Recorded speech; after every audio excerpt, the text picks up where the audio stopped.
മാത്രം ചെയ്ത് നോക്കുക, ആ റിമൈനിങ് പോർഷൻ അവിടെ വളരുന്നുണ്ടോയെന്നറിയാൻ.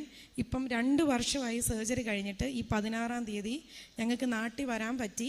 ഞങ്ങൾ പോയിട്ട് ആദ്യമായിട്ടാണ് ഞങ്ങൾ വരുന്നത്. ഒരു കുഴപ്പമില്ല. വിഷന് പ്രോബ്ലം ഉണ്ടായിരുന്നു. ആ വിഷൻ കംപ്ലീറ്റ് എല്ലാം ശരിയായി. ഡ്രൈവ് ചെയ്യാൻ പറ്റുന്നുണ്ട്. ആൾ ജോലിക്ക് പോകുന്നുണ്ട്. കുറച്ച് ക്ഷീണമൊക്കെ ഉണ്ട്. പക്ഷേ ഞങ്ങൾ ഈശോ കരുതി മാതാവ് കയ്യിലേറ്റി നടത്തുന്നു. ഇപ്പോൾ ദേ ആ ആളാണ് നിൽക്കുന്നത്. റൈറ്റ് ടെമ്പോറൽ ലോബ് ഇല്ല ബ്രെയിൻ്റെ. ഗ്രേഡ് 3 പറഞ്ഞു, ഗ്രേഡ് 2. വേറെ ഒരു കുഴപ്പമില്ല. ഇങ്ങനെ മാതാവ് ഞങ്ങളെ തന്നു. ഞങ്ങളുടെ വിശ്വാസ ജീവിതം, ഞങ്ങൾ ഈ ഒരു സർജറി, ഞാൻ എപ്പോഴും പറയും, ഈ ഒരു ഡയഗ്നോസിസ് എല്ലാവരോടും പറയും, ഇതൊരിക്കലും സങ്കടപ്പെടാനുള്ളതല്ല.